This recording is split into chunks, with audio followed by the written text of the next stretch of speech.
Chapter 6. Okay, now, I'm going to try to read this a little bit faster so it don't last long, but these chapters are really long. You ready? Here we go. Eva sat with her back still straight and tapped her nails on the highly polished veneer of the conference room table. Though she told herself that this time in the conference room was no different from the last meeting she had attended here, she knew it wasn't, not by a long shot. Glancing to her left once again, she noticed the empty chair and blinked as the threat of tears had the nerve to prick at her eyes. Stop it, don't you dare fall. She already had this talk with herself on the way over, told herself she'd be just fine on her own and was way better off anyway. Still, self talk was one thing and actions was altogether different. The last time she had been here, she at least had Kevin by her side. Not that he was the most staid or the most assuring, but at least he was there.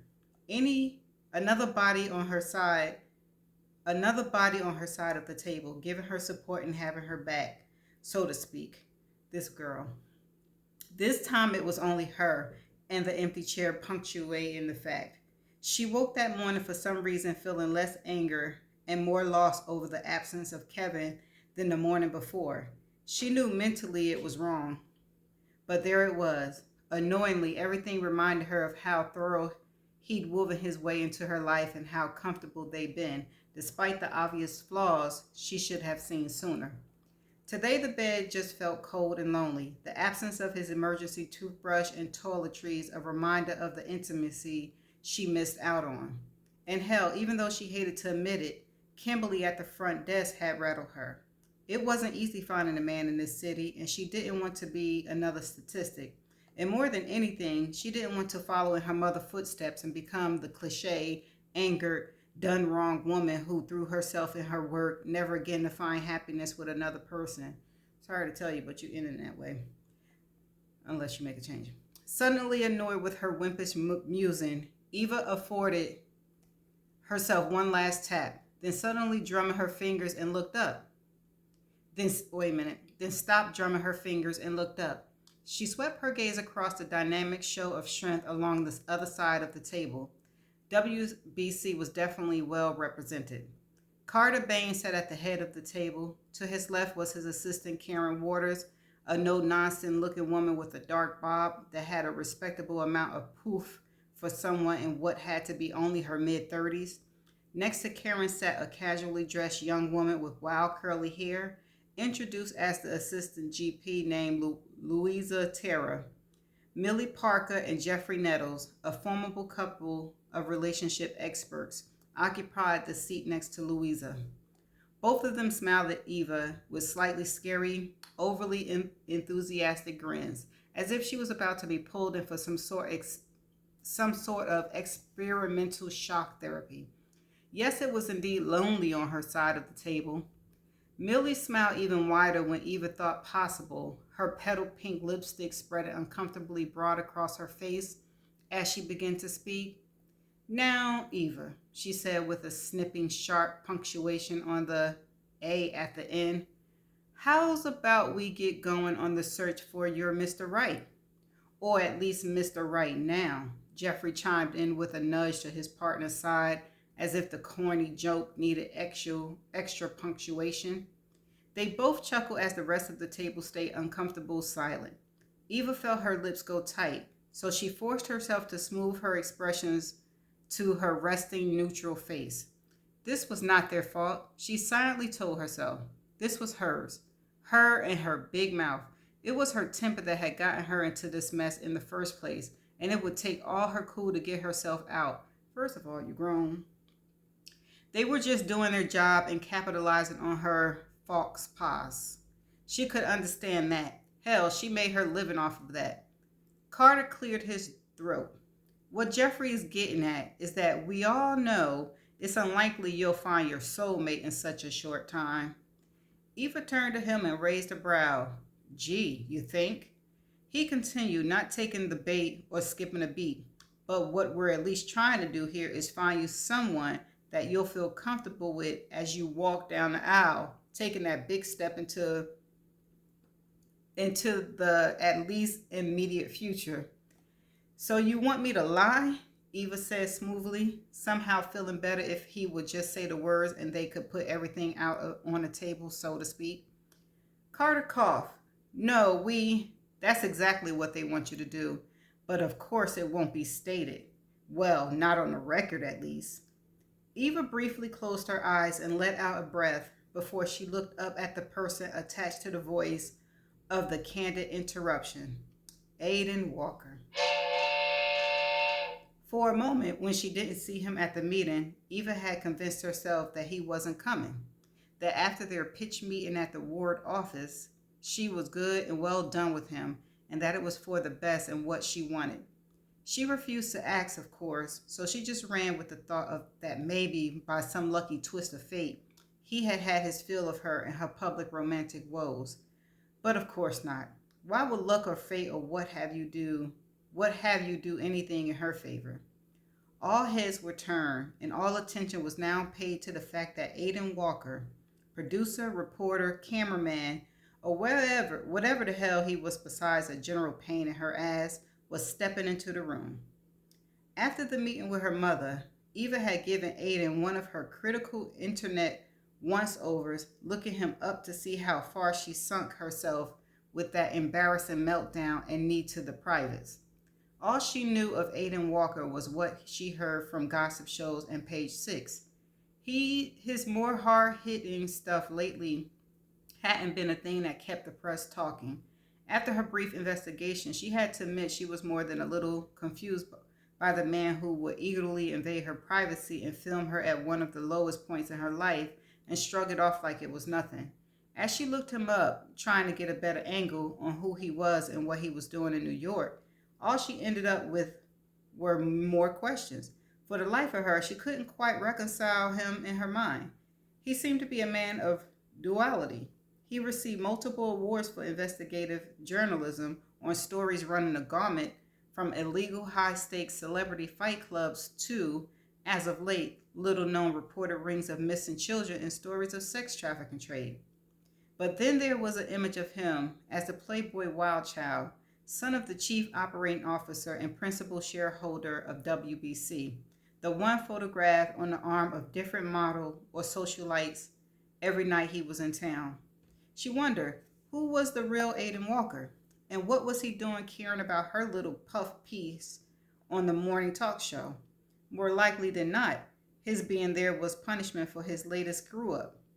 Though it didn't get much press, it was rumored to have cost the network a pretty penny.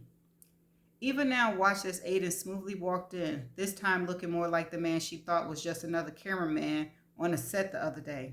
Today he was back in jeans, only these were darker, not as faded, and he topped them with a button-down Oxford shirt with the sleeves rolled to his elbow, his tan muscular forearms on display. In his hand was a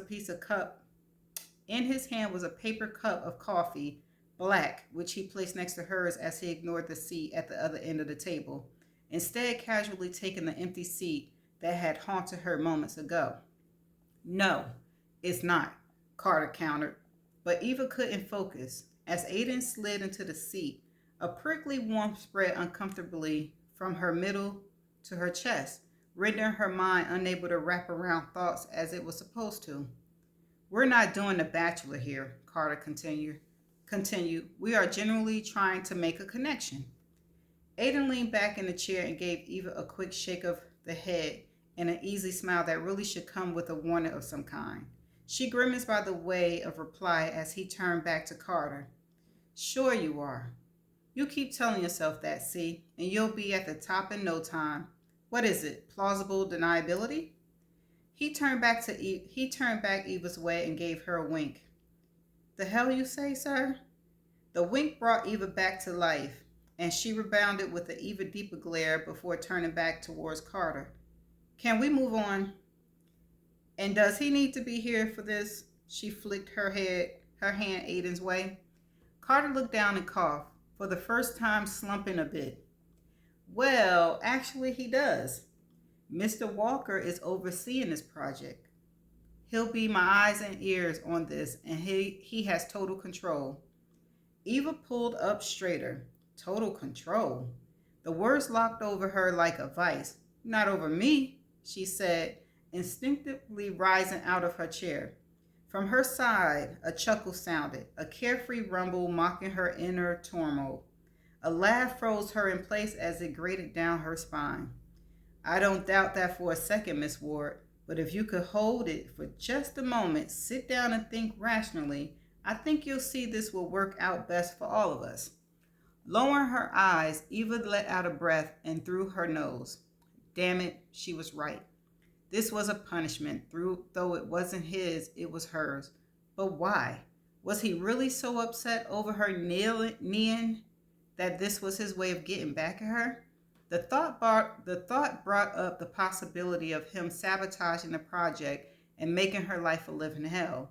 But then Eva remembered the kiss and how, when it started, it was all her, but it had quickly changed to something based on mutual satisfaction. And, Lord help her, stimulation. For some reason, that thought filled her with more anxiety than the idea of him still being angry over the knee. She glanced around the table at all the expectant faces. They were just waiting for her to bolt. She looked at Walker and caught a hint of challenge in his eyes, but she also saw something more. Damn it, Walker was right. No matter that he rubbed her the wrong way all around, she needed to get past this, get these next 8 weeks over and done with, and move on with the rest of her life. She couldn't let this debacle of hers hold up her life any more than need be, and this seemed to be the most painful but quickest way out. Eva thought that careful deliberation last night with Ben, Jerry, and a bottle of Pinot had it all squared away in her mind. She had it all mapped out. All she had to do was find a guy who would be as up for the PR as she was, suitable enough to be molded, and ready and willing to do anything to save face and keep her covered, at least for the short term. Once she found him, she'd be sure to get him on her side, go through with the wedding, have a quickie divorce within a suitable but terrible long time period, and all would be perfect. That's sad. So what if she had to spend a few weeks being shadowed by overly pompous Aiden Walker? Getting over her initial embarrassing moment with him was a small price to pay for getting the press off her case and her life back on track. And who knew, once she had regained her dignity, she might yet meet her Mr. Right in due time. Turning back to Aiden, she pasted on a smile. You're right. I've got to do what I got to do to get my reputation back. And hey, if this little puff piece is what Daddy gave you to keep you busy and out of his hair, she shrugged her shoulders, then so be it. She saw his dark eyes spark up ever so slightly as his jaw tightened, letting her know she indeed hit a nerve. Good. It was about time he knew what it was like. Her own nerves were frayed beyond belief. With that, she turned back to Millie, irrationally content with the small hint of anger at the mention of his father. This time her smile was genuine. As you were saying? Millie swallowed. Her eyes shifted. I'm sorry. My aunt sent me a text message and this is funny. Okay. Millie swallowed, a new character. Her eyes shifted between Eva and Aiden as she cleared her throat. Yes, I was saying we have screened for the very best candidates and have a wonderful variety of men set up for you, from a fitness experts to a CEO of interest startup companies. If we can dim the lights, we'll begin. At the pronouncement, Karen leaned forward and picked up the remote to bring down the shades and dim the lights, blocking out the skyscraper view through windows along the far wall. Instantly, Eva became even more hyper-aware of Aiden's presence at her side. No matter, she would ignore him, as one would a very long, very good-looking, sexy bug. Shit, she was in for it. How does one go about trying to ignore the world's sexiest spider for 8 weeks? The ridiculousness of it almost made her laugh out loud, and as Eva reached into her bag to pull out her planner and start taking notes, Aiden shifted. It wasn't by much, just the tiniest bit, the smallest widening of his tentacles, legs, if she was being technical, as he leaned back to get a look at the image projecting onto the screen. Too bad that small shift was all it took to send Eva hormones into full-on tilt-a-whirl. As his legs briefly brushed hers, the shockwave sensation zipped from her leg to her sexual center, flaring up into her breast and bringing a heat to her face. She reached out to take a sip of her coffee. The warmth from the rich brew brought her no relief as the memory of his lips, as they went from hard and resistant to soft and compliant under hers, jumped to the forefront of her mind. Brett Myers, Jeffrey said as Eva fought to concentrate on the words coming from the other side of the table. Focus, Eva, focus. Is the head of his own Fortune 500 company and the father of a 3-year-old. No, Eva said curtly, finally catching the words and stopping Jeffrey before he could go further. No? No kids. I'm sorry. Now come on, Eva. Do you really want to come off as one of those hard ass career women who can't stand kids? Besides, everyone loves a cute kid, and that means ratings, Carter piped up. Eva opened her mouth to speak, but was stopped by the sound of Aiden's voice. Now wait. It was low and deep, but still commanding enough to fill the room.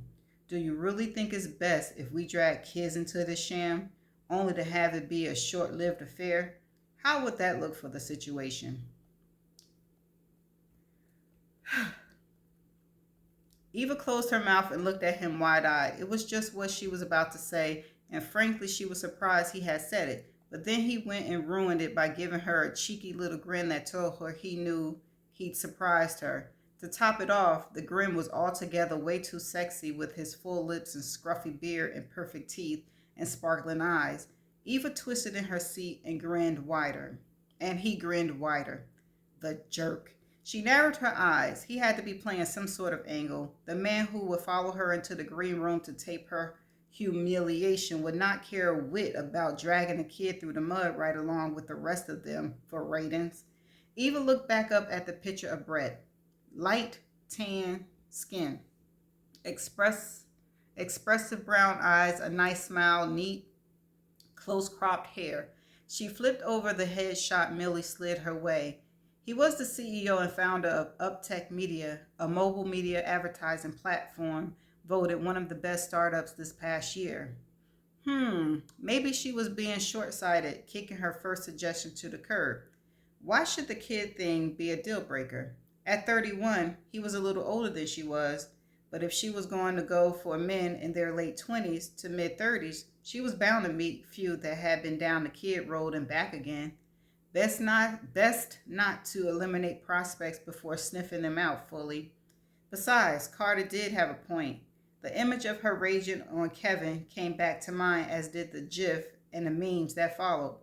There were plenty that had her looking like a harpy. Coming off as a sweet, child-loving wouldn't be the worst thing for her image right now.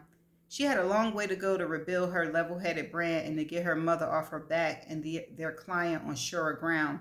Putting the photograph down and ignoring Aiden at her side, she looked back to Carter.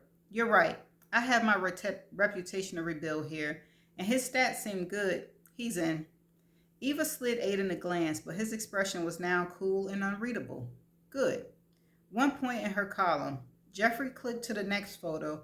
A bright-eyed to the point of almost manic man with close-cropped blonde hair filled her field of view. Trace Stone, a venturer, champion of the X Game, and partner in Croptex Inc. You have got to be kidding me, Eva said. Do I seem like I go for someone interested in any of those things? No, Louisa, who up until this point had been silent, chimed in from where she had been pecking away on her phone for most of the meeting. She let out a bit of a maniac chuckle and looked Eva's way. That's why he would be perfect for the show. From her side, Aiden let out a snort, and she could practically feel his eyes assessing her outfit choice of the day. Slim white skirt, white linen blouse, dove gray pumps, dove saturated match. She rolled her eyes at Louisa and then shot Aiden a look. If you'll recall from my past appearances, Mr. Walker, I can handle myself fine in almost any situation. I'm pretty quick on my feet.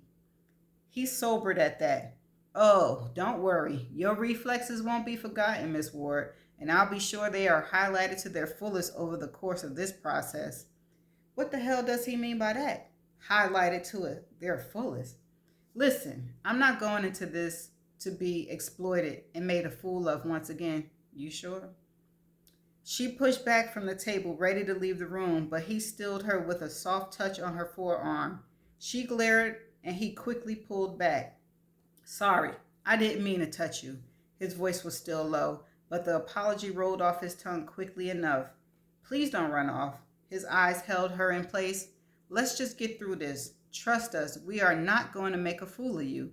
I personally am not going to let that happen. You were dealt a raw deal last time. Can you trust us to make it right? His eyes continued to hold hers in a sincere gaze. For some reason, she started to believe. Can you trust me to make it right? If you don't, then can you leave? Then you can leave now. We won't bother you any further. Now wait a moment. Carter started to protest, but Aiden silenced his words with a sharp look. Carter let out a sigh. Fine. If you're not comfortable with the direction of things, you can go at any time. And, Aiden continued, if it's me you really don't trust, say the word, and I'll pull myself off the project and leave you in the hands of Carter and his capable crew. The choice is yours, Miss Ward. She looked from one man to another. Carter embodied all slickness, and she knew he had screwed her over last time, and given the chance, he'll do it again. Her gaze went back to Aiden. He'd done her dirty by filming her meltdown, but for some reason she felt he knew it, and she also felt that somewhere deep down he was sincere about making up for it. Besides, that footage had never aired, and she had a feeling he might have been the one behind it not going public. She pushed her chair back forward, smoothed her hair, and addressed Jeffrey again, making sure her voice was calm and steady. Put the hoaxer on the list, and let's move on to the next one.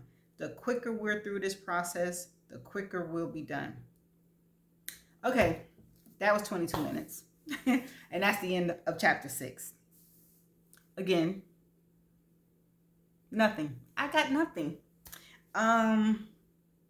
There's 22 chapters in this book.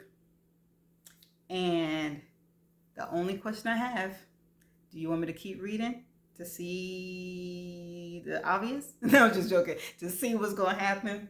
If so, just leave that in the comment. And I'm going to just have to say, I'm going to see you in the next chapter. I'm going to keep reading until, I don't know, y'all say y'all don't like the book. Okay, until next chapter. Bye.